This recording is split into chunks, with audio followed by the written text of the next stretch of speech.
This segment of the B.I.Stander Podcast is brought to you by Eagle Harbor Insurance. We don't sell insurance, we help people buy it. This has always been their motto and continues. They understand every family has different insurance needs, be it coverage or premiums. No two cases are the same, and they will always do their best to guide you into the proper coverage to fit your budget. They are here to help anytime. Give them a call at 206-842-7410 or contact them online at eagleharborinsurance.com. Today's podcast is brought to you by Blue Canary. The bird has landed on beautiful Bainbridge Island, conveniently located at 499 Madison Avenue. ASE Master Technician Clint Ramsey brings over 15 years of experience, award-winning diagnostic skill, and a desire to reinvent the automotive repair experience. Schedule an appointment online at bluecanary.biz or call them today at 206-451-4220. I'm Maria Metzler, the Executive Director of Helpline House. The global pandemic has affected us all differently. If you or your neighbors need food assistance, mental health counseling, rental assistance, or Parks and Rec vouchers, please reach out.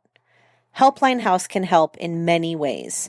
Find us on the web at helplinehouse.org. It's what we do. Neighbor helping neighbor. Additional support comes from Sound Reprographics at soundrepro.com. Their phone number is 206-780-9678. Go to them for all your printing needs. Support also comes from Island Hoops Basketball and more. You can catch them on Facebook, soccergoalshelter.com.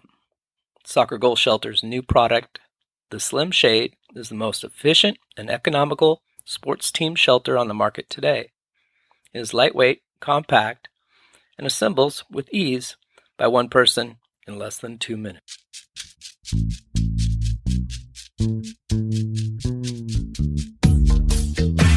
I got something for your mind, body, and soul.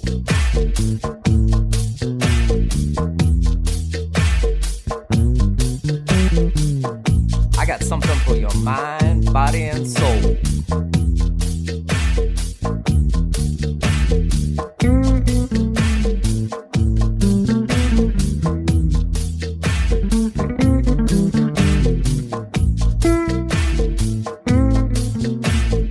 You have found the B.I.Stander Podcast. Now here's your host with the most, Tiny Tim.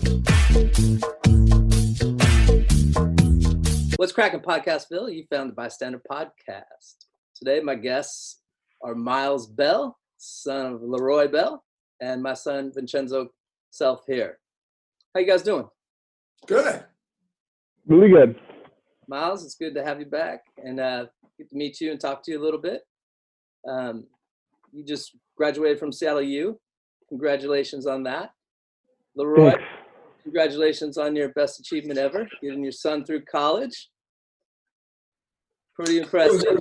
It was rough. I had to teach him everything that he knows, which is a big lie because I know nothing, basically.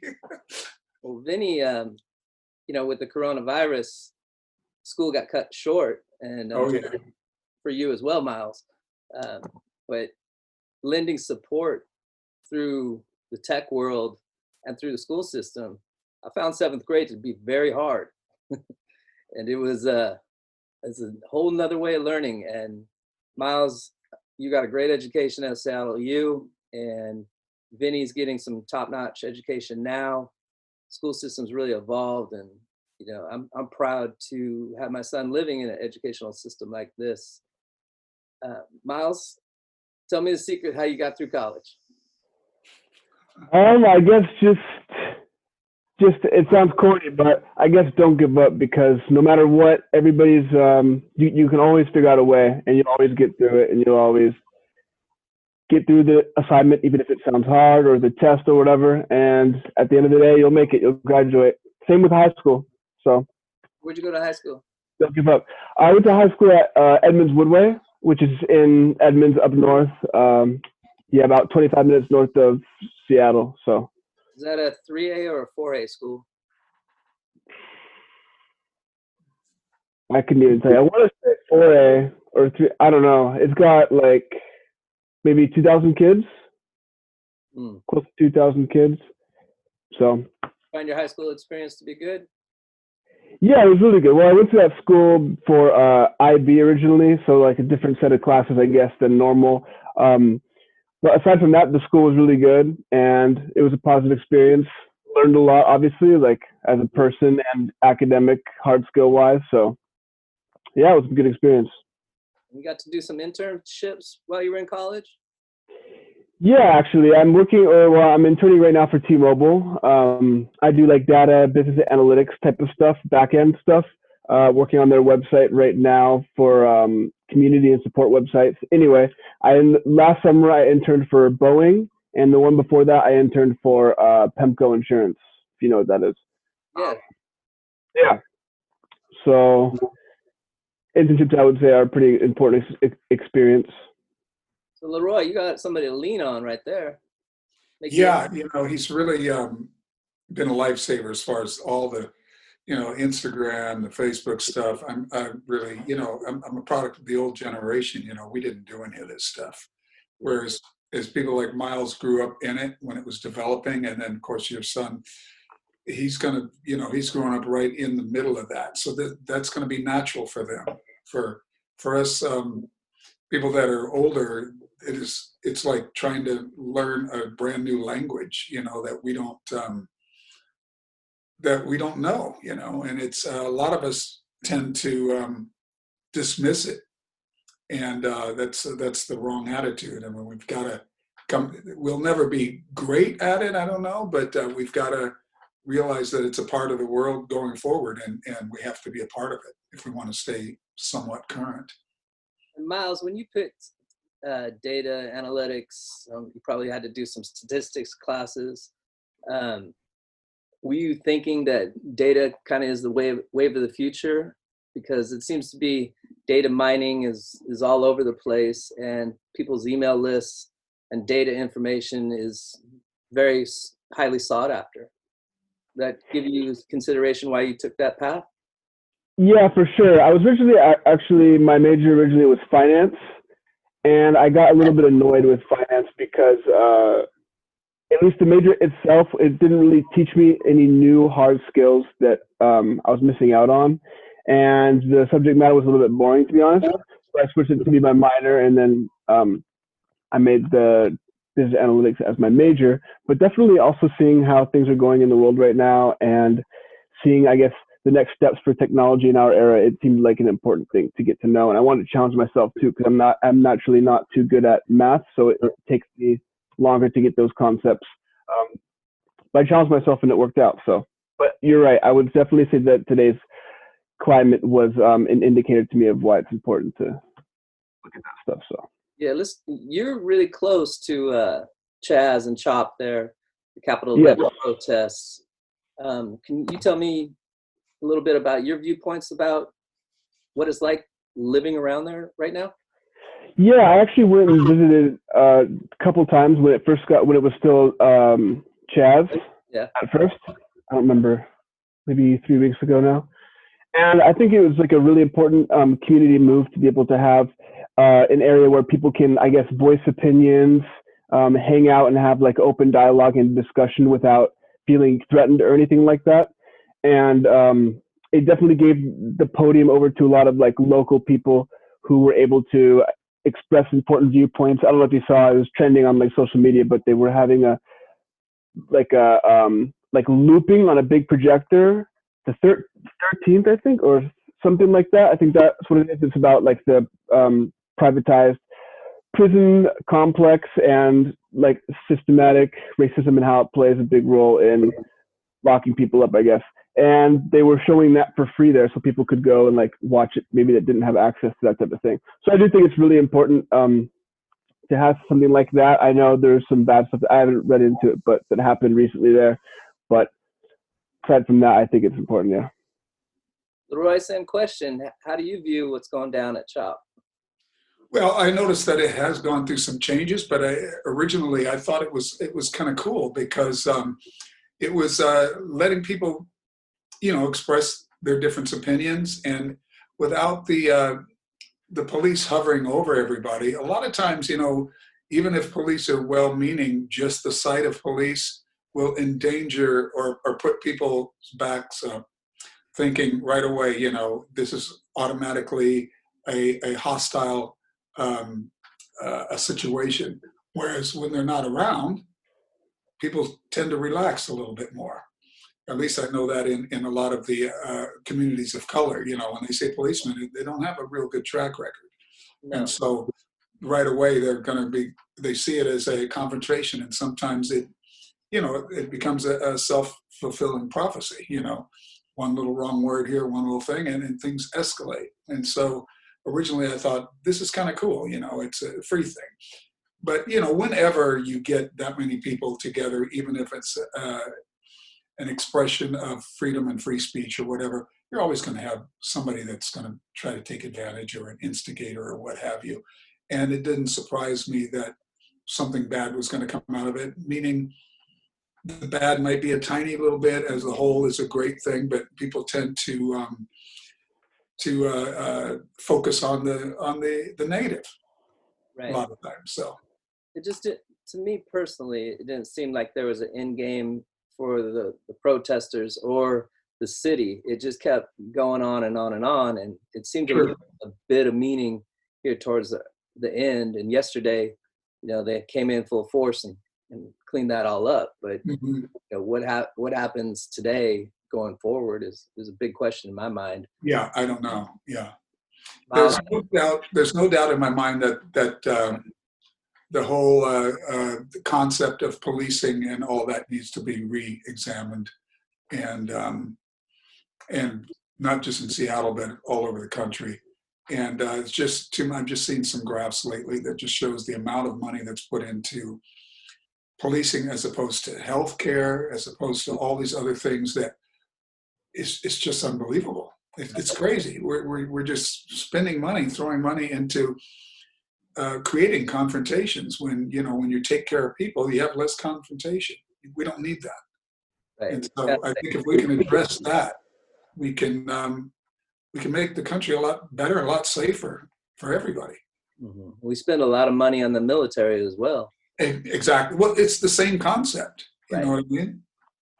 And do we stress the health insurance, or do we stress people eating right, getting exercise, and having a good lifestyle? Or are we feeding them all? I think it's all related, and I think it's everything. It's healthcare. It's being able to be healthy changes your attitude. Obviously, when you have food, and when you can get healthcare, and when you have housing, and you're not on the street, all of that makes things completely different. You're not hanging out. You're not doing things. When you lose hope, when you don't have food, when you don't have housing, when you feel like everybody's against you, of course you're going to act out.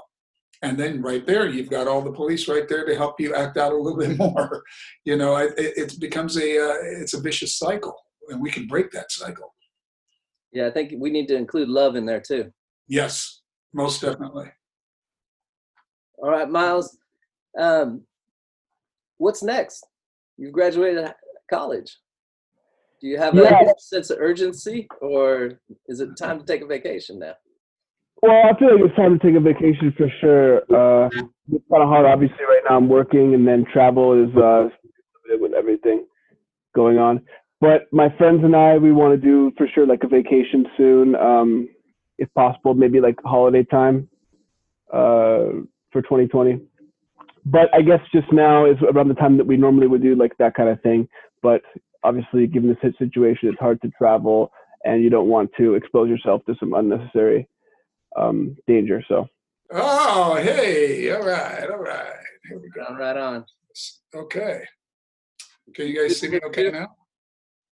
Okay. Hey, Timothy, how are you? Very well. Remember my son Vincenzo? Vincenzo, how are you? Yeah, he's gotten kind of big now. How old are you now? 13. Okay, yeah, it's been a few years, hasn't it? Yeah. Right on. Miles, you remember 13? I can't say I do. It's been a long time.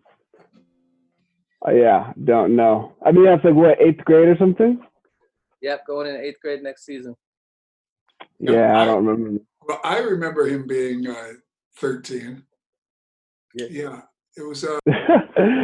Yeah, he's been doing great. I'm really proud of him because of all this technologies, like crash course he's been having to go through. Yeah. So it's been like 0 to 60. I mean, we were always kind of doing Instagram and Facebook and that kind of thing, but recently with trying to make some money doing live shows on Instagram, it's definitely been he's been learning a lot and it's been going good. So yeah, Instagram Live, 7:00 Friday night, right? Yes, sir. And are you the man behind the camera? Yeah, he has it down. Mostly everything's good to go, but he does get nervous, so I do help him out with the camera, and I'm there. I watch on my phone so I can see the sound and stuff. So yeah, I watched them. It's helped me get through a little quarantine time. there you go. Yeah. Voice in the background a few times. So it was nice to know that you were there supporting Dad. Yeah, exactly. You got any questions for a college kid? Oh yeah, which was tougher, high school or college? For sure, high school, because when you're in high school, you don't necessarily, at least me, I didn't have a lot of like the skills that you need to be. There's some skills like work ethic and organization. Once you get those down, you can literally do anything, and it might be hard, but you'll always be able to finish and come out on top. So those are important skills to develop, and obviously I didn't have those going into high school, so that's why it was hard juggling all that. So that once I got to college, I had it down. It's like a science, how to complete classes, how to do well, how to learn, and you'll develop that for yourself. There's no real formula. You just you'll figure it out. What do you remember about 13, LeRoy? Well, you mean my 13? Myself is 13? When I was 13, I wasn't as smart as my son is. I had eyes and ears only for music, and I was in Germany at the time, and I was in my first band then, and I had one drum and a pair of sticks, and that was it. And I was my dad was in the service, and so that's why we were stationed there. Yeah, I remember. So, yeah. That's all I basically remember about that time. Well, happy belated Father's Day for sure. Thank you. Back at you. How's it feel?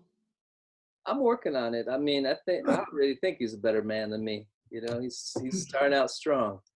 Good. I don't know if he knows how much I love him, but of course he does. He's my boy. You got any questions for him? LeRoy?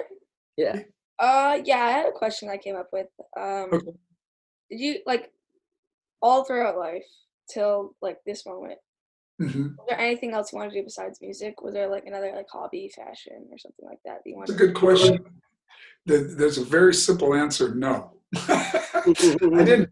Since I was about 13 or so, that was it for me. I kind of had. I didn't really know that I was going to make a living doing this, but I knew that was basically the only thing that really interested me at the time, and I couldn't really wrap my mind around anything else.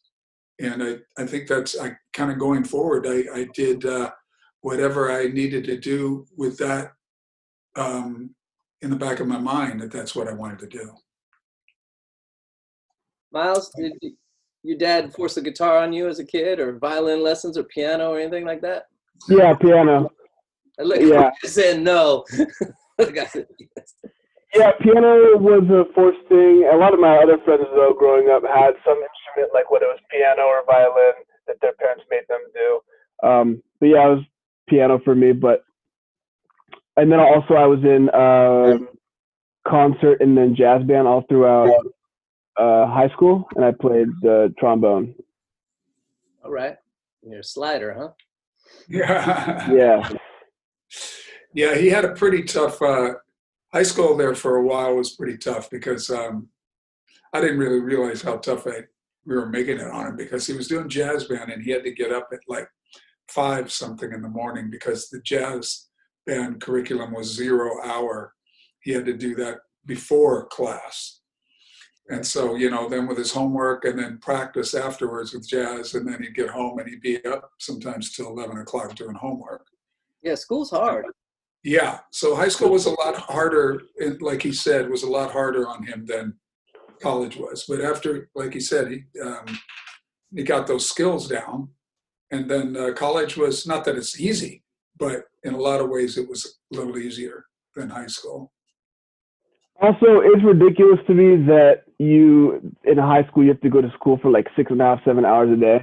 I don't know. There's in middle school too. It's a little bit, that's too long. And also you have that many classes back to back, like every day, so that you don't have like a break in between to do homework, other stuff. It's a little much, but so that was also hard. What's your viewpoint on homework? I think it's important, obviously, to practice to do stuff, but there's also a lot of teachers that'll probably give you busy work, and stuff just to give it to you. So that's not helpful, I don't think. But the real homework that makes you learn, that definitely is helpful. Right. You got another question? Yeah, I got one more, but I feel like it kind of, basically this was like for 2 questions, and you basically already answered the first one, but I'm just gonna say it anyways, because possibly I might have a different answer. I said, what got you into music in the first place? It's like, and also like, I just came up with one. When did you start really enjoying music? And when did you start? This one's meant for me? Yes, for you. How did I get music? Well, did you mean how did I get into music, playing it, or? Like, when did you want to start music? When did you know you wanted to be a musician? Yeah. Well, that's a good. I always enjoyed playing music, but when I was in high school, I probably realized that that's really what I wanted to do. And then outside of high school, for sure. But in high school, and my dad and I butted heads with that because my dad didn't think that I should be. He always thought that music should just be a hobby, and I should concentrate more on schooling. And he was probably right, but I couldn't do it. I was just so into the music that I just let my grades kind of slide and just focused on music. And I've been lucky that I've been able to make a living doing it, but I wouldn't say that was the right way to do it. There's a couple of different schools of thought about that. Either you go all the way or you don't, some people say. And then some people say get an education and have that as a backup. So there's 2 different schools of thought about that. Definitely having an education helps. You have something to fall back on, but sometimes when you have that, you don't push yourself as hard in the other direction because you have that to back up on. Yeah, it's safe. So it's just kind of, that's kind of a personal thing. You had questions about what it's like to be 13 nowadays? I'll tell you something. What is it like, though, to feel, it's a lot of, when I was 13, there wasn't so much crap going on. I always feel like today's kids, and even when Miles was coming up, they have so many more things to worry about. Everything's right in your face all the time. When I was a kid, we didn't have anything global. We read the newspaper every now and then. It was just, you didn't hear about this stuff 24/7 all the time, on the internet, on whatever. We didn't know about that. We were able to be kids. We went out, we played outside all the time. We didn't do all this stuff. And in that way, I kind of feel sorry for kids nowadays. They have to grow up much faster than we did because they know what's going on in Russia, what's going on down the street. They know what's going on here. They're bombarded with all these different ideas of, how the world's going to end, what's wrong, how we're going to fix this. It's a lot to take in and a lot to deal with. I got a question for you.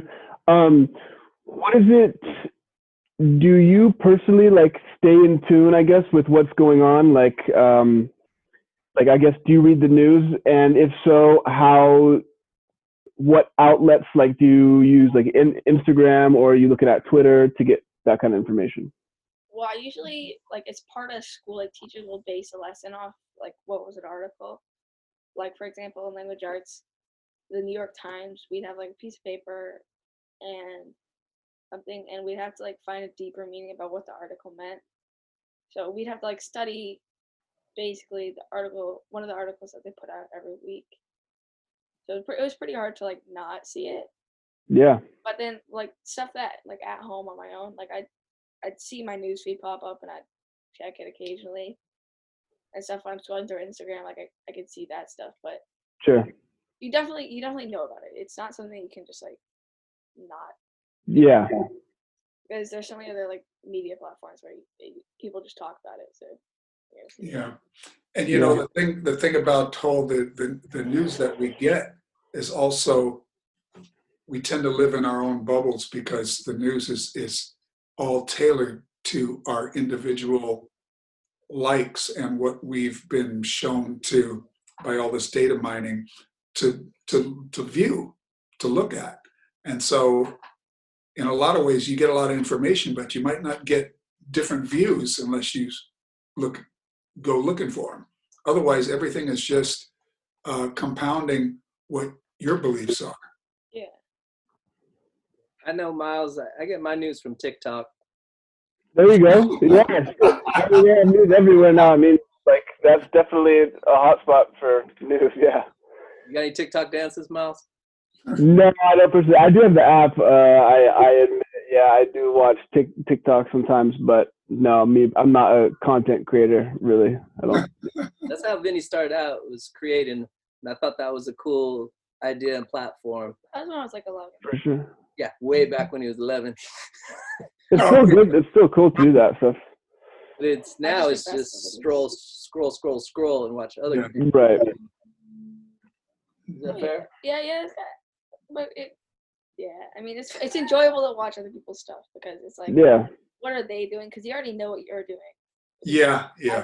All day, and you don't think it's very interesting, so you don't want to make a video about it. So you want to see what other people are doing. So you just tend to go on through other people's videos. Yeah, that's a little bit far out of my league, the TikTok thing. I mean, I've seen it, and it's kind of like, and every now and then somebody shows me something, and I go, "Wow, that's interesting," because it's like any kind of platform, any kind of new technology. You can be creative, and some people are really creative with every little new thing, and you'll see something, you go, "Wow, that's cool. That's creative," Yeah, I remember back, I think it was about 1983, and I was taking graphic art classes, and we physically would cut something out and physically paste it, and then try to print it, on a roller printer. And now I have some apps that I can create some incredible digital art in minutes, and it's very satisfying, Yeah.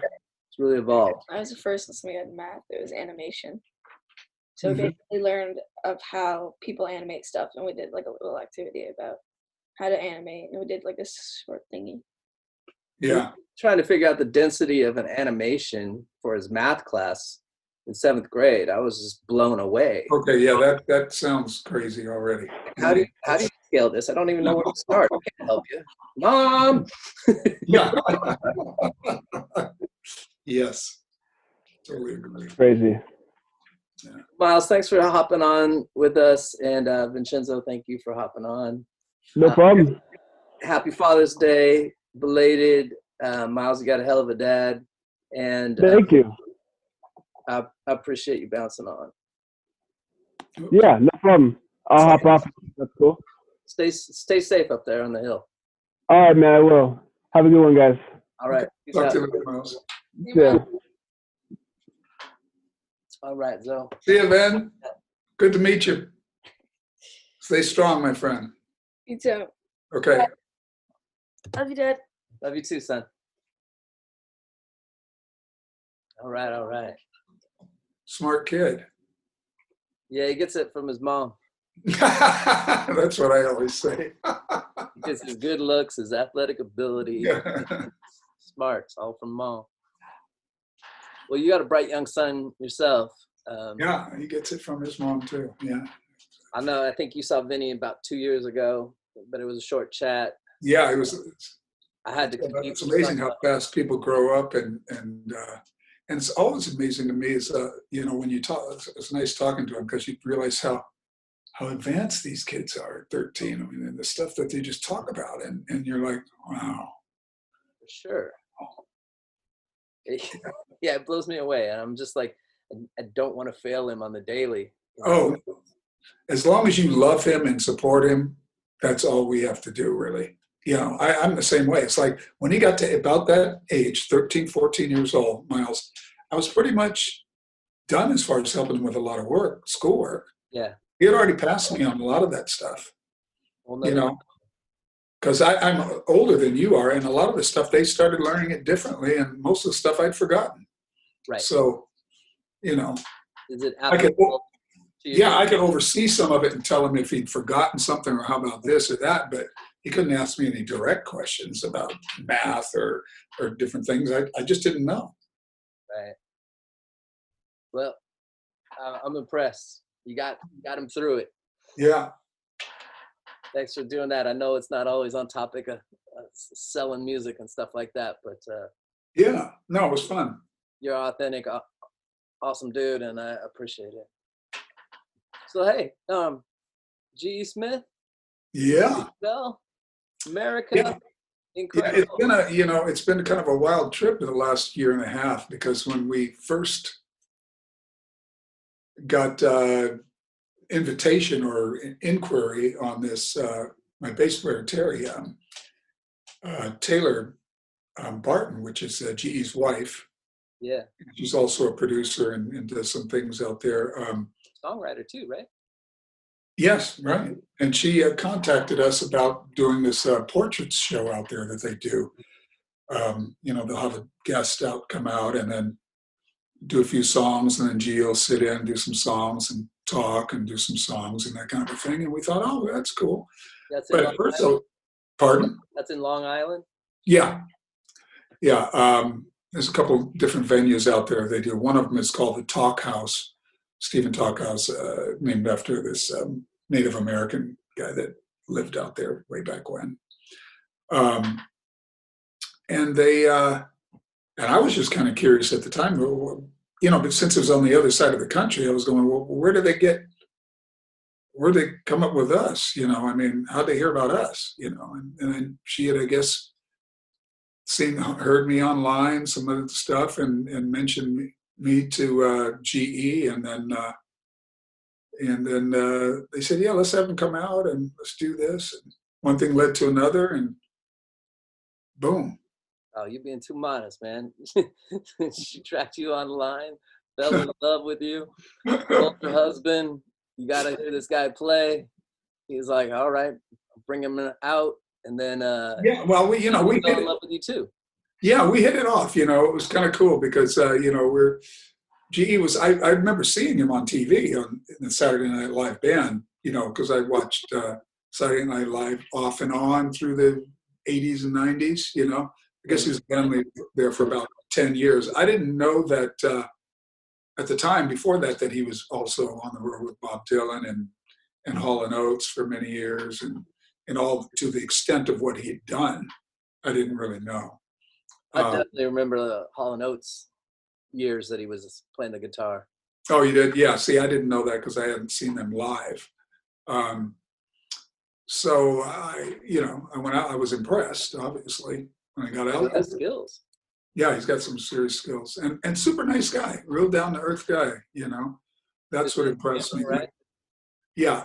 I always go by that because I've met plenty of famous people, but if I can't relate to them on just a people basis, I kind of like pull back. I'm just kind of a regular guy. I don't want to have to deal with any crazy egos and stuff. I'm too old for that at this point. I want to enjoy playing music, and if I can enjoy playing with you and Gray, and we can be on the same level, then that's way cool. I'm into it. But if we're going to do some weird ass shit, I don't want to be bothered with it. He is kinda eccentric, Yeah.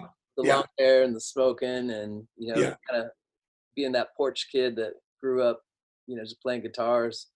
Yeah. I had heard that he learned to finger pick, between 4 and 11. Basically. Yeah. He started playing when he was like 4 or 5 years old. Yeah. Yeah, I have a friend that does the political correspondence for the B.I.Stander, Joel Underwood, who's also an actor and musician, and that's one of his favorite guitarists. Oh. But I had to tell him, you play a lot more of the guitar on the track than he does in a lot of ways. He's got that funky 1960s kind of bluesy guitar.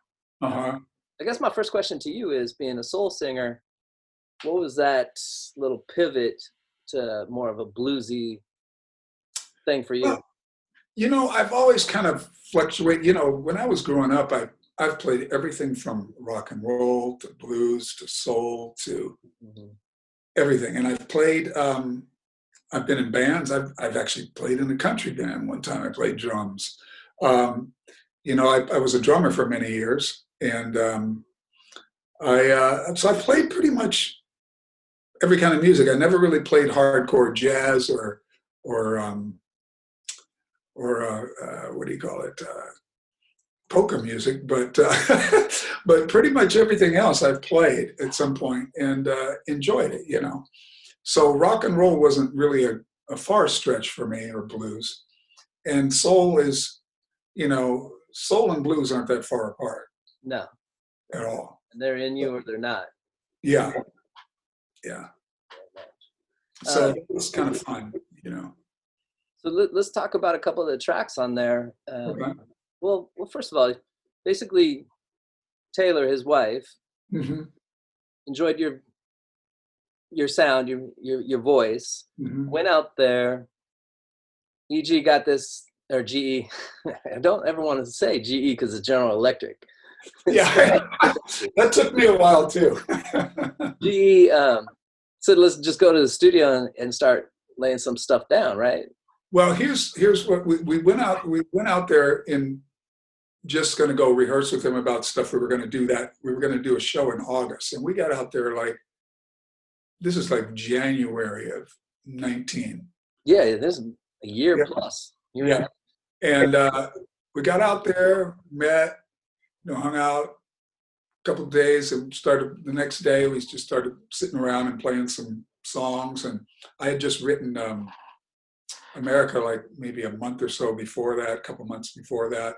Hadn't even really played it for the band yet, so we hadn't rehearsed it or anything. And I was just in the process of kind of doing some demos of it, trying to figure out how I wanted to approach it. And so I played it for GE, and he liked it. Even Terry didn't know it yet. So, and right away I just started, GE went, "Oh yeah, I like that." And then we just started playing it, and we played a few songs. And then he has a friend that has a studio, a couple miles from his house in the basement. And he said, "His friend of mine's got a studio over there. Let's go over there."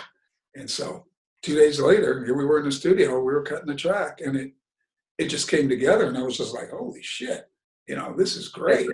This is really cool. And he came up with that real cool solo in there. And I was just like, blown away, And I thought, wow, I really like the way this thing has kind of come together, because I hadn't quite envisioned it that way. Right. I wrote the song just acoustically, so I didn't really know, like I said, I hadn't done the demo on it, so I didn't really know how I was going to treat it. Right. And I really liked the way it turned out. And so we cut about 2 or 3 songs, and we were all kind of really jazzed over it. And Taylor was really jazzed over it, and then sent it over to BMG, and they were jazzed over it. And so kind of one thing led to another. Then you guys got the BMG contract, and you started writing it again. And yeah, then we just kind of,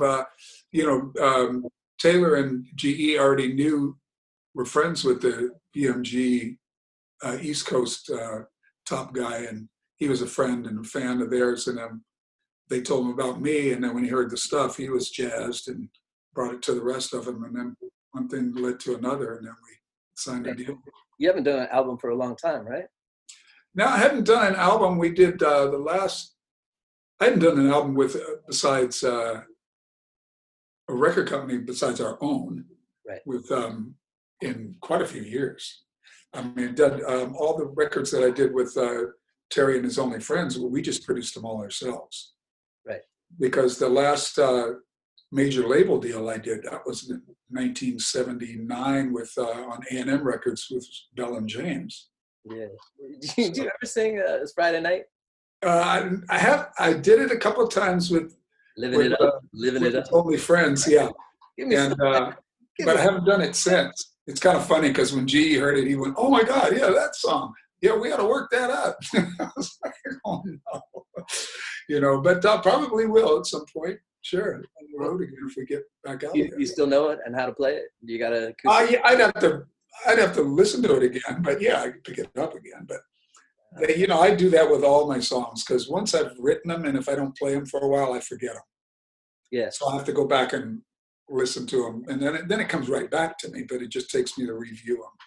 Well, I remember last podcast, you're strumming along, and you're like, "And I forgot the goddamn words." Yeah. Oh yeah. Oh, that shit. Yeah, that stuff happens to me all the time. You know, when you've written so many songs, you can't. You know, it's like I see some of these old timers. I played a gig with before he died, Leon Russell, and down in Tacoma, and I was opening up for him. And when I saw after he had set up, he had all these monitors and stuff, and there was all the lyrics coming up for all the songs. And I went, "Oh!" And then I thought, of course, the guy's written so many songs. How's he going to remember all this stuff? You know, but he had the lyrics were coming up and the chord charts. So you know, he probably knew most of it, but you know, if he didn't, he could just look right over there, and you know, the audience couldn't see that. Comedians now are looking at their phone to remember the jokes too. That's kind of funny. Hey, hold on a minute. No, that's not how it goes. It goes like this, right? There's a guy that walked in a bar. Oh, yeah. Too funny. Yeah, I recently took a couple online classes because of the COVID and such, and one of them was a comedy course on how to write jokes and something. Oh, really? That's interesting. Yeah, I just thought, you know, I'm big on trying to improve my communication with people. Yeah, no, that's cool. So I thought maybe if I could add humor, because I think I have a little bit of wit. Yeah. Really set it up so I could speak fluent comedian. It'd be a good. But one of the things I learned in the class was, you know how there's always a stool and like a water bottle? Yeah. You know, walk around and he'll go back and take a sip of his water. Sure. Well, on that coaster is his set list of jokes. So as he takes that drink, he'll look down at his set list and go, "Yeah, oh yeah, that joke." Of course. Well, that makes total sense. Because I mean, even me on stage, I've got the list down there, little reminders. But I've noticed that some guitar players, which I don't do, they'll have the whole set list right here on the top of the guitar, or the little cues. They'll just have it taped up there. And I've even known some people that have certain things written right here. I can't hear guitar, but I feel you. Oh, okay. Sorry. Yeah. I don't know how that. Let's see. Maybe that's better. But anyway, they'll have it like here on their hand. But on the guitar, they'll have it right here. There'll be like a little, you know, just a little card kind of thing, a little piece of paper, and it has the little things that they have to remember right there. So they're just looking down here and going, you know. So that works. You notice some groups live too. Some good ones are people that don't have a lot of music. It's just boom, boom, boom, boom, boom. But the bands like REO Speedwagon, Journey, and stuff like that, those guys have been touring 20 years. They quit after each song, have a little conversation. They take their time. There's no rush. Because then you're collecting your thoughts and getting it all set up, right? Yeah. But there's also those groups that played with the Doobie Brothers a couple times and played a couple different venues with them. And then I realized it was the same show. And so that same show, because a lot of these acts, they'll have stuff that's on digital or on tape. It used to be tape, but now it's probably digital. And so some of the sound effects, they're in time. And so that has to flow. Right. So you can't just stop and change up something like that. It's all flow. And sometimes down to the point of the same remarks in between the songs. That I didn't like. Because I thought, I can't do that. I don't like everything to be the same all the time. I like the fact that every night the song is slightly different. Mm-hmm. There may be something different. You know what I mean? I don't want it. It doesn't have to be like a record to me. I like the spontaneity of it a little bit and the creativity. Yeah, screw today's music, but back in the day, an album was a storybook. Exactly. You would have the first song that led up to the 12th song, and it was exactly story of how someone feels. Yeah, I think that's kind of lost. Is that a fair statement? No, that's a fair statement for sure. And because everything nowadays is closer to, it's just a single.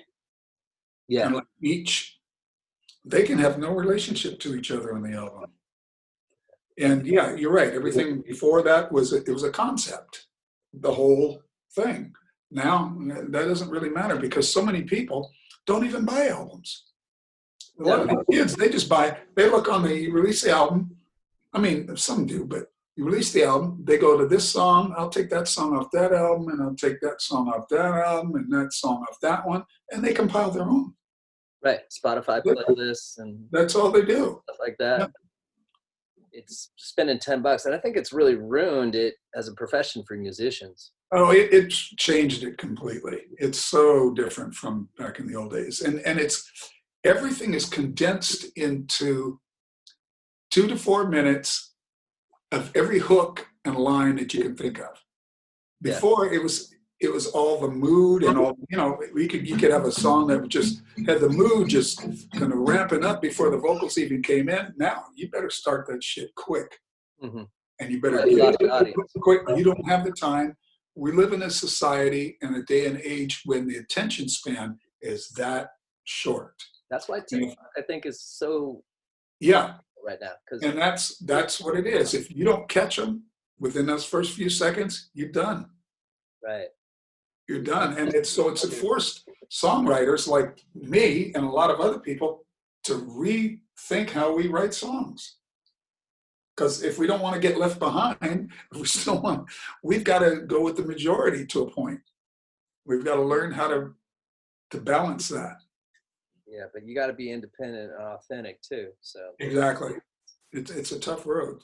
So you mapped this out in January of last year. This is looking good. You get the record deal. Probably about to tour, put the album out. Big South by Southwest, festival. That gets canceled. Quarantine comes. Coronavirus. Just a big explosion right in the middle of all our plans. This album is so dynamic and it speaks to today's times. Like, people are going to be blown away once they get their hands on this, for sure. And pay full price, people. Thank you. And I was just wondering, how are you and the record company, and how are you going to operate in this digital space with something that needs to be heard right now badly? It's a learning process as we go. I think this is like we're covering new ground right now. Everything is, things were learning to be digital, but it was never like there was a cutoff point. Like you said, all of a sudden the virus came, all this stuff, and we got just dropped. It's like it was like cut off, no more touring, at least for the next year or so. Films, no more TV shows, no other TV shows. We can't go on live, can't do any of that. Everything is just online on Spotify or Instagram or Facebook and stuff.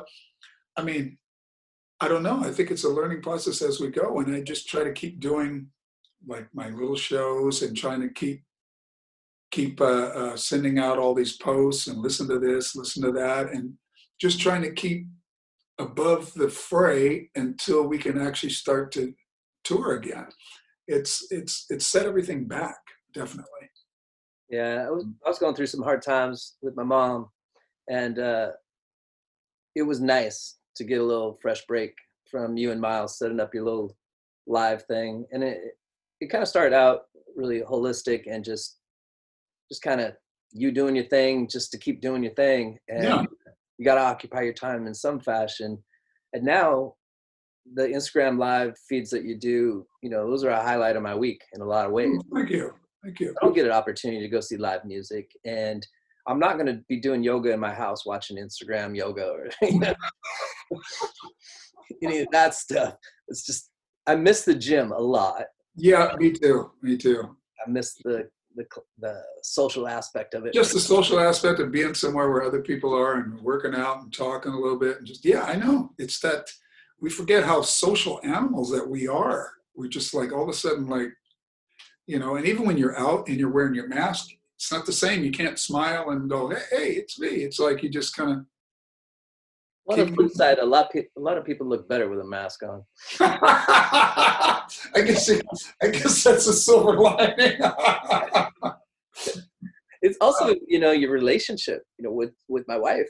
It's constant. It's 24/7 now, and I better be on my best behavior all the time. And I'm sure there's a lot of people that discover that they're not compatible. Totally. And a lot of people that have had to work on their relationships because of that, You're forced to give the effort that you are happening in on a daily basis because it's expected. You have to, because you don't get that time away now. You don't get to can't just go to the other room. I mean, you can, but that's not the same as somebody taking off and getting that relief and talking to their coworkers for 8 hours and then coming home, hi, honey, because you're great to see them again. Because you've been outgoing. Now it's like all day long, you start critiquing yourself. How many times are you going to walk by those dirty dishes, not pick them up? All that stuff, yeah. There's no stories to tell about your workday. No. There doesn't seem to be any money coming. There's no second stimulus check. And, both my businesses are sole proprietorships, so I don't have employees. So a lot of that PPE money I don't get. And I got one check and that was it. Yeah, it's the same here.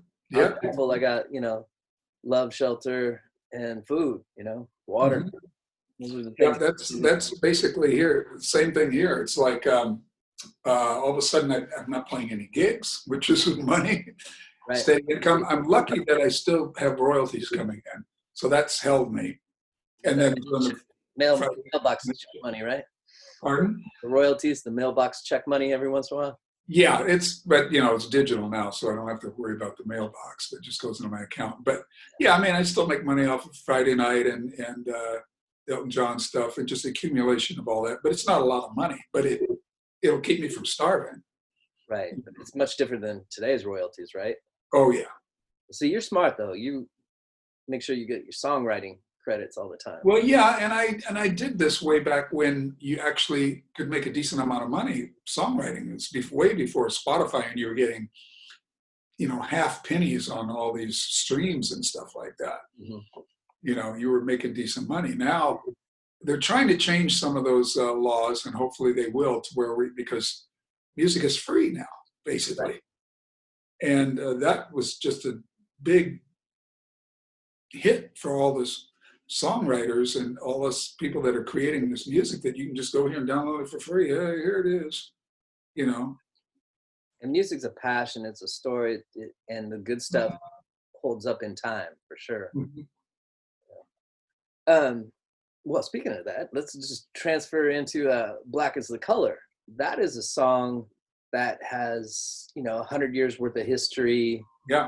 Deep in Scotland and the Appalachian Mountains, and, next to yourself, my second favorite artist, Nina Simone, sang early 60s or something? Yeah, it was a long time ago. That's the first version that I ever heard of that song. I just assumed that she was. Nina? Yeah, I never knew that was an old folk song. I just, I saw a video of her doing it just a few years ago, in fact, and not that long ago. And I thought, wow, that's cool. That's heavy,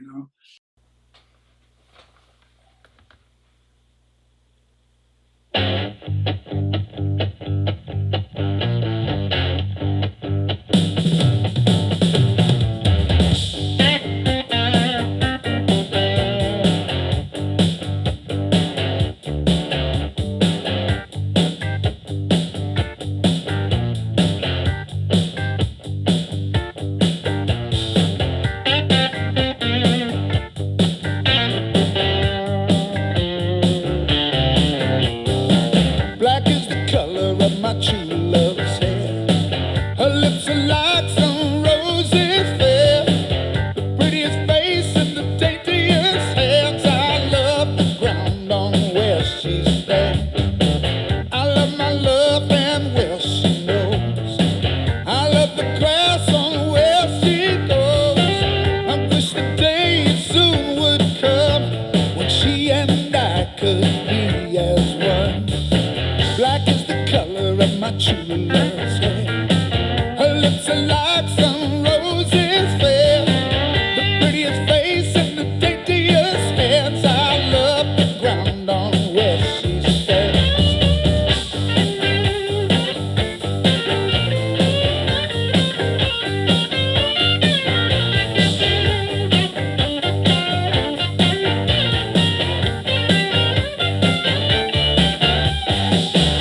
got some roses there, the prettiest face and the daintiest hands. I love the ground on where she stands. Black, black is the color of my true love's hair. Black, black is the color of my true love's hair. Black, black is the color of my true love's hair. Black, black is the color of my true love.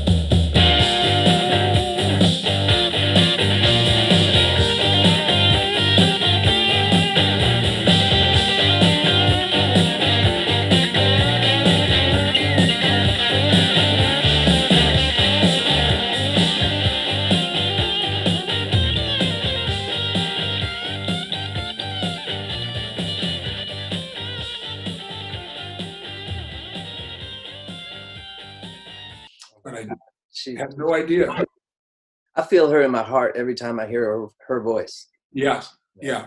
And what's cool about this album that you guys did kind of takes me back to that time of democracy, thinking, you know, what's the world got for us? What does it have for us in the future? I feel sad about this. Things aren't changing in the direction that I thought they would. What's the future going to be? What's it take? You know, and that song, you brought a little bit more life to it, I thought.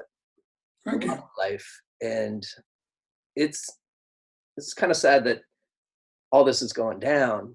And this was something that you had sang earlier, but it's so appropriate for today, tomorrow, and the future. And I'm really impressed with that song, Black is the Color.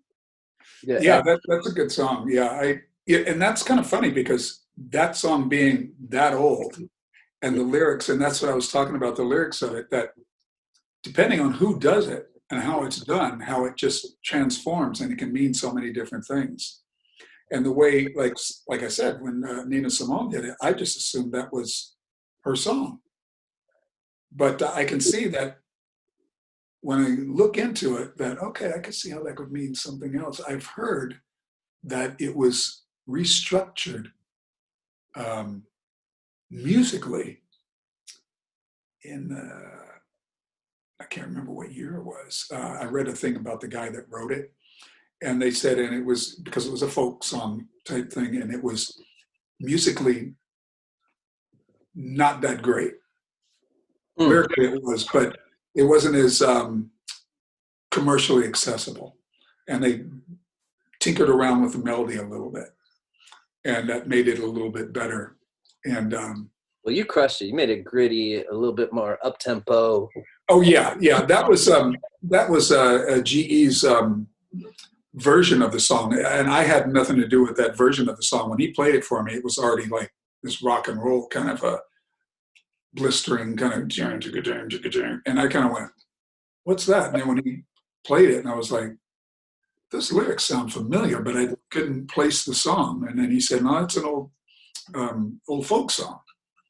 And I thought, yeah, it sounds old. I've heard it before. But then when he showed me the Nina Simone, I went, oh, I remember that song. Yeah. It's funny. I was listening to him. I think I sent you that podcast of Mark Maron, WTF, that he was on last week. Yeah. He was talking about the folk scare in that interview. Oh, That was cracking me up. He's like, you wouldn't know unless you live out this way what the folk scare was going through town. Oh God, he's hilarious. He's a pretty funny guy. He's got that kind of dry humor, but he's a very well-read, intelligent person. He's got that old rock and roll guitarist, smoking rat poison type look to him with the distant stare and the get out to the audience, and he's got all those tricks. I actually saw a video with him with Billy Squier yesterday. Yeah, it's a friend. Stroke man. Yeah, they were going back, and the humor between the sets was better than the music. They were just giving each other crap. I couldn't believe Billy's hair though. He had it all. He's got to be 100 years old, and he hasn't lost a follicle. No, he had a lot of hair, and I just saw that. I think it's something close to the same one. And he lives out that way, I think. Emma Gansett out there in Long Island, Mm-hmm. somewhere out there. What do you think of that area compared to here? It's really pretty out there. I still rather live out here, but it's a cool area. It's a little bit different than here, though. It's got a little bit of that vibe, that old school, but still stuck in its ways, kind of old school vibe. You know what I mean? Real pretty though, real nice. But I don't know that I could live out there. Right. It's not, where you live is just awesome, and you got the yeah. I just like the Pacific Northwest. I've just been out here for so long. I guess if I was going to live anywhere else, I would want to live somewhere just warmer. Yeah. If I was going to live anywhere else, that's all I could say. Yeah. But I think I would rather live here and then have a place somewhere warmer where I could, go when the weather was getting to me. I wish I had a summer home in New Zealand or something. Yeah, New Zealand, Mexico, some parts of California, just somewhere else. But I think this would always be my home. Yeah. How are you spending your days right now? Just basically trying to write songs, stay in shape by getting out and getting some exercise in. But all I can do is walk, basically. Right. I try to get a lot of walking in and do a little jogging. And I think that just being outdoors in the trees and stuff like that, and the air helps me think and helps me. Me too. Wards off depression. It's easy to get depressed with the times like this, You got to look up and see the trees, hear the birds. Yeah, because then you realize, hey, it's everything's still here. We can get through this. Play off my TV and put my phone down. And look. Exactly. It's good. Walking the dogs. The kid got me an electric bike, one of those rad power bikes. Oh, nice. Those are so. I've been thinking about those. I've been seeing those around lately. I've been thinking about investing in one of those. Yeah, it's changed my life. It's so much fun. Yeah. I got some arthritic knees from the soccer and stuff, and that gets me full rotation and helps me out in troubled situations. And that's the best situation for your knees too, is to keep those working like that. And that way you get stuck, you can put on the electric and get a little help. It's got like 5 pedal assists and then full throttle, Yeah. So I can have my degree of help. I can choose it, dial it up. Exactly. Yeah. And how much are those things now? They range. They have some of them are super expensive and some of them are actually okay. I got mine in Ballard at Rad Power Bike. Okay. Yeah, I've heard of that. 1,700. Yeah, that's a good one. But, I love it, but it keeps the miles off the car too. And it's not a scooter, and I'm on an island, so yeah, you need to drive too much. That's perfect because it keeps you out of the car and gives you it's a health benefit. Yeah. I'm a little sad though. The studio is still closed too because it was a communal space. Mm-hmm. I still haven't opened it up. They're afraid. So that's still nothing going on there, huh? No, but they're still charging me rent. Oh. They said they'll put it on the back end. They'll add me a couple months at the end, but they need the money now. And I'm just like, I don't have it now too. Yeah, but that's the shitty part because it should work the other way around. Right. But those businesses like the gym too. Yeah. Thing. If you don't support them, they won't be there for you when we come out the other side. But, do they charge you a lot for the gym over there? Well, yes and no, but it's nice. It's got a pool, sauna, tennis courts, basketball, all that good stuff. It's probably a little more expensive than mine because I go to the LA Fitness out here, and well, now it's free for me because now I'm a silver sneakers. Oh, nice! You're sitting in the chair, doing you? I could do whatever I want there. It's just when you're over 55, 60, it's you free. Beautiful. And that's a cool thing because they kind of always look at me like going, what? Wait, you're free? I go, yeah, that's right, baby. You just got the silver in the last year or so, right? Yeah, but now no gym. So yeah, that sucks. Yeah, I hear you. What else did I want to talk about today? This America song that you wrote. Can we cue this up and then talk about it afterwards? Sure. Yeah. Play your little video here and okay. See if I know what I'm doing. Yeah. Tell me if I've lost you. Yeah, you got it. I see it right here.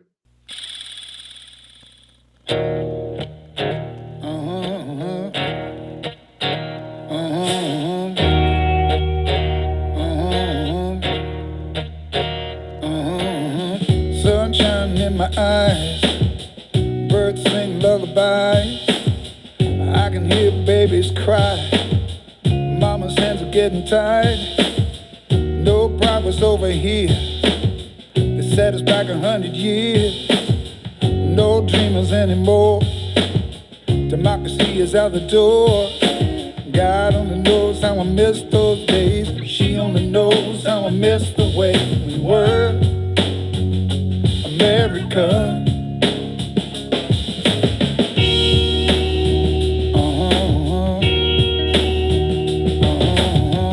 Wake me up when it's done.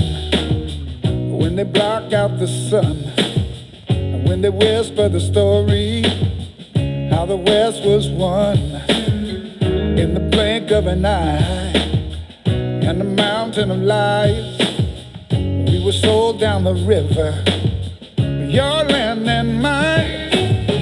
Disillusion, mass confusion, a constitution that's trying to burn it down. Are we living or being driven like sheep to slaughter? I really wanna know. God only knows how I miss those days. She only knows how I miss the way we were. America. Yeah, God only knows how I miss those days. She only knows how I miss the way we were. America.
Nice. What do you think when you see that? I love it. Yeah, it's so good. Yeah, I love it. It was great having the song turn out that well, and then doing the video was a lot of fun too. Yeah, I just noticed that you guys were cruising in that little MG convertible. Yeah, that's an old Alfa Romeo, which is funny because I used to have one just like it. That's Taylor's from years ago that kind of sits in the garage. Oh, she kept it? Yeah, she kept it. And then he had to go, and we had to get had to jump it and start it. Oh, yeah. Yeah, but it ran fine. And it was just happened that the day that we shot that outside was and this was usually cold. It was one of the freakiest warm days. It was like 70 degrees. Nice. It was usually 50. It was freaky. Yeah. Black and white tone to it a lot. Yeah. I like the old footage that you threw in there. Mm-hmm. Who put that all together for you guys? We shot it. Taylor was kind of producing and shot it, but the guy that shot it was he's called the Homeless Pimp. It's a young kid out of New York, and he shoots a lot of rap videos and a lot of other stuff. Mm-hmm. And real nice kid. And he had a drone, so he shot that thing, and we had some good times. And he put it together. Well, it really complements the audio, the visual. Yeah, I thought he did a really good job. He's really happy with it. Happy with that video? Yeah, I am. We did it with a fairly low budget. We didn't spend a lot of money, but we got the point across, I thought. And I like the fact that it's done real old school and minimalistic with the black and white and the old footage. I like the way it came off. I got 2 questions about it. Okay. Whose dog was that? Pardon? Whose dog was that, and what's the dog's name? Oh, that's G and Taylor's dog, and that dog's called Casper. You could care less, huh? Yeah, he was just laying around. He would just sit there no matter what we were doing and just hang out. They had 2 dogs, that one and Seaweed, a little dog that has this weird hair that looks like seaweed. And who's a better chess player? It wasn't me, I can tell you that. Miles is a good chess player. He tried to teach me one time, but I could barely do it. He's a pretty good chess player, but we just had it kind of set up as a prop, really. Yeah, that element was fake, huh? Yeah. Busting world news here on the B.I.Stander Podcast.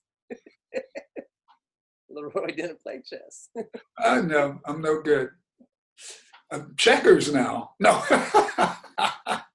No, I haven't played checkers in years either. Hey, you got something you want to play? I'm sure. What do you want to do? Well, I was thinking and looking back, you've had a couple songs about change, and change is coming. Yeah. And is that a purposeful morphing of that song or that word? Where we at with change? You know, it's funny because on that record we also did a version of Change is Coming. Wow. Yeah, it's a little different than I don't know it. It's basically my version when he added another piece to it.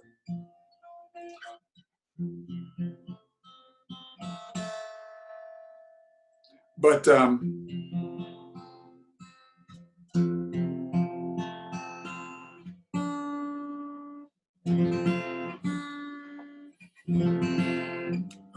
just trying to tune this thing. You want to hear Change? Okay.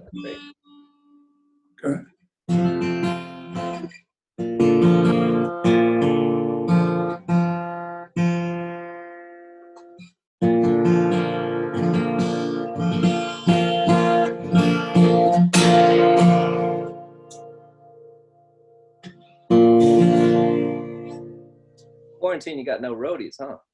Yeah. Haven't had any roadies for a while. Cutting back on the money going out. Okay.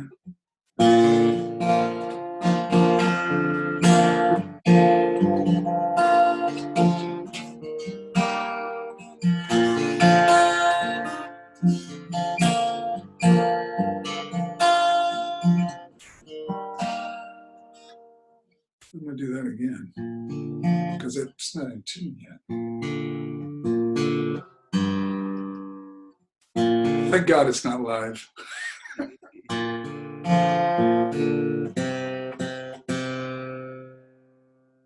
has a bigger guitar collection? Pardon? Who has a bigger guitar? Oh, are you kidding me? You know, this guy has the biggest damn guitar collection probably in the world. He's got over 700 guitars. He's been collecting guitars since he was a kid. Yeah. And, you know, like he'll be, wherever he traveled, I said, how'd you end up with so many? I mean, he's got, in the basement, there's cases of guitars, and they're all old, and like he'll find a guitar in some weird show. You know, it's like when you're on the road, you go to some little podunk town and you find there's a cool old guitar, you know, for whatever, and it might need some work done, but he buys it and ships it home or takes it home and then has somebody work on it and bring it back to life. And some of them are real collectibles too. I've got about 8 guitars. Got ukulele too, right? Yeah. In fact, the guitar that I'm playing in that video is one of his. In America.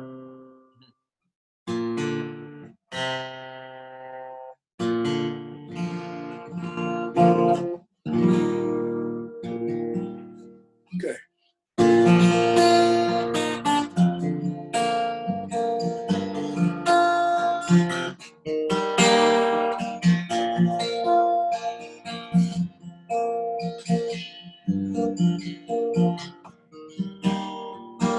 Sometimes I feel like I'm all alone. And I get lost and I can't find home. I look around for familiar faces. And I get blinded by the empty space. As you know, a change is coming. A change is coming. I see the water right above my feet. I feel the poverty in the streets. Luxury cars going up next door. The trees falling till there ain't no more. You know a change is coming. You know a change is coming. You know a change is coming. You won't be long now. You won't be long now. Oh, now.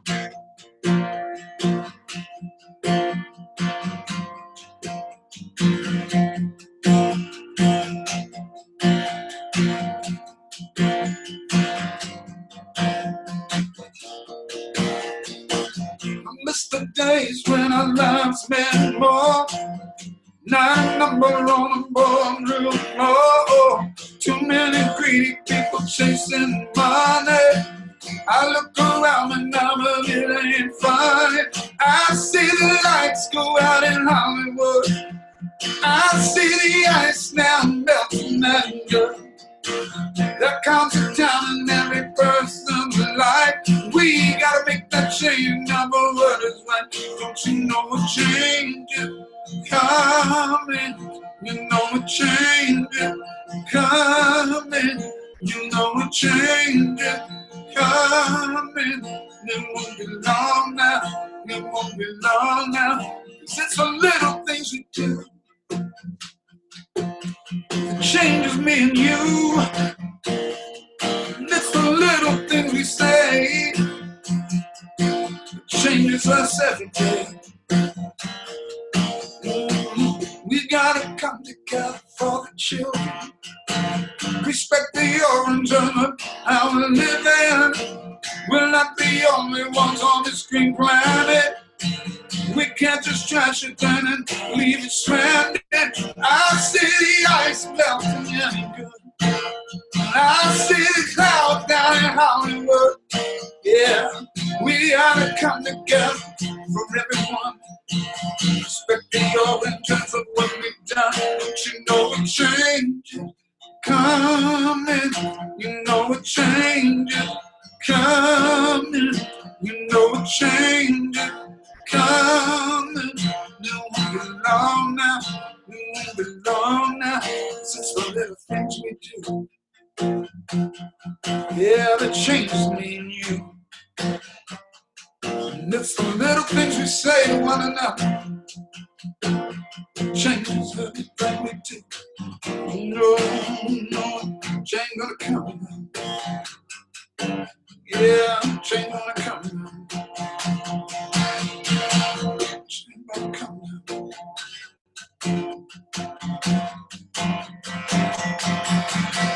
No change.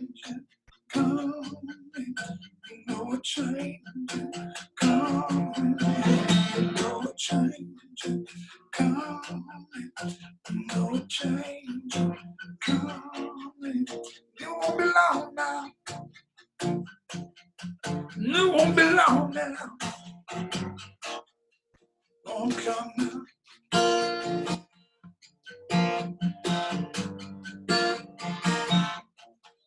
Won't come now.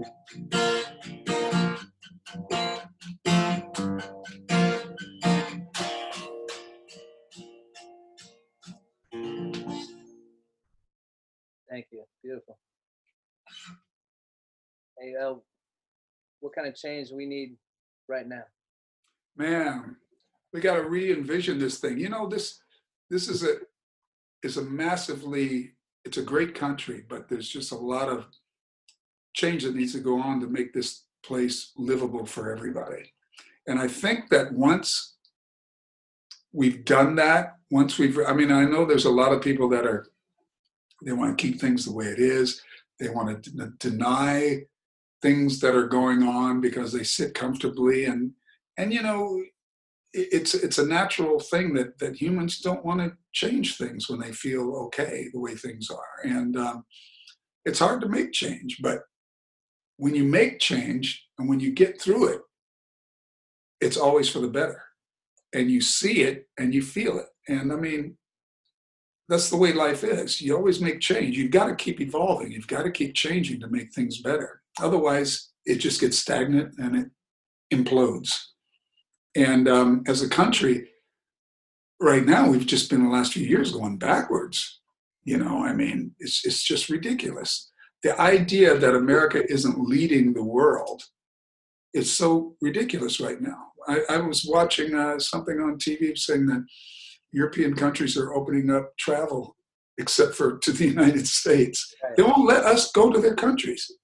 I mean, who ever heard of shit like that? Letting them cross borders in states. Yeah, they're just like going, no, we can't have that. Before, we used to be leaders of different things, you know what I mean? And we're just going backwards. It's just wrong, you know, on so many different levels. And it's not just racially, it's democracy, it's everywhere, you know. And I think it's just, we've let things get to, number one, I think everything is connected with the environment, with everything. That's my way of looking at it. With people, everything, there's too much money that's buying everything. And people don't care, and it's from the top down. And it's infiltrated everything in our government and everything else. People that want to control everything with the money, with the power, are throwing out bits and pieces like this, going, here, you guys fight amongst that way. And when they want to keep control, they go, hey, see what they're doing over there. This is this. It's, people got to open their eyes, you know. Very elitist society. It very much is. And it's that 1% or 2% that control everything. That's not right. No. It's not right. And it can't be right. You know, in any other country where that happens, you have a revolution. Eventually, it just implodes. You can't do that. You can only maintain that for so long. So I think instead of a revolution, like actually people out shooting people, we can do this. I like how you bring it all full circle back to CHOP. It's gotta be that way. You know, people, and there's enough bright people and enough caring people in this country to make it happen. We just gotta, you know, those protests and all this stuff, people are like, oh, it's all looting. This isn't about looting. This is about protesting, and protesting works. Yep, it gets attention, for sure. It gets attention, and eventually things change a little bit. You have to do it, and you have to stick with it long enough to get that change. Otherwise, it's just broken up and nothing happens. Well said. Well said. Do you ever fear for Miles' future? You know what the world's going to look like? Yeah, I do. I do too. And I'm fearing less for it now. But, you know, I thought that, you know, even 10 years ago, I thought, where's all the protesting and especially in the last 3-4 years, when I saw this radical change of like, without getting on one administration or whatever, but just this radical move towards anything you don't like, I hate that, I hate this, and this kind of growing hate and resentment and all this stuff coming to the surface. Basically, this administration has been feeding that and just making it happen. And it's all a diversion tactics, to take away while they just take the money and the power. One of our family rules is no hate in this house. You can't use the word. You can't do that. It's no good. It only eats at you. You can't, that's what I learned, you can't, even at my worst, I don't hate people. I just don't want that to, I want us to all get along and, but I'm not going to stand there and just let people, you can't do that either. No. You've got to move forward. And as a species, in fact, we have to move forward. Mm-hmm. Otherwise we will become extinct. Yeah. And the planet might be better off without us. Oh, well, it would be better off without us, definitely. I mean, if you don't respect your house, which is the world that we live in, then you don't deserve to have it, Yeah. Anyway. All right, sir. I'll get off my soap opera. Soapbox. Soapbox. That's what it is. Not soap opera. You could probably be on one if they still make those. Oh, gosh, no, I can't. Everything else going well, though? Everything else is going really well. Like I said, I have, even though it's a downtime, I really have more hope now than I had a few years ago. Because I know that sometimes confrontation just brings what it needs to bring, people to rethink. And it's making people, it makes people think. Sometimes you have to have that. And I think in the long run, it's going to be a step forward. Every problem presents a solution of some sort. Exactly. That's where the great minds start to rise up. Mm-hmm. And I think the combination of, I don't even think that these protests would have happened as much and been as successful as they have been if it weren't the combination of the perfect storm with the virus, with everything else happening at once. Right. And nobody would have watched Tiger King if the quarantine didn't come around. No. Yeah, exactly. Nobody would have went, what the hell is that? No. But when you're stuck at home and you have to witness this, you have to all of a sudden you're forced to think. And, Anyway. Well, how can people get the new America album? Well, right now it's streaming on all the cool platforms. Spotify is probably one of the main ones, Apple Music. Please go there and have everybody share this stuff. That's the main way to get the word out. Sharing on Spotify, listening on Spotify, sharing through all the platforms. I learned a new word, platforms. Before this, platforms were my shoes that I had in the 70s. Did you have the goldfish in the... Yeah, I never got to the goldfish ones, but I had some big old white platforms I used to have in this disco band I used to play in way back when. Nice. You share it online. Go to Spotify, Apple Music, and tune into my Friday night shows and spread the love. Spread the love, man. You really do, and that's part of it. No, I do. Well, I appreciate your time. I appreciate Miles' time. Sorry we had a little hit and miss today and yesterday. Oh, yeah, that was fine. I'm glad we did it, though. It was fun talking to your son and having Miles on as well, and just getting just kind of hanging. It was fun. Look forward to talking to you again soon. Yeah, let's do it again. Okay, take care, Tim. Take care. Peace and love. Peace and love.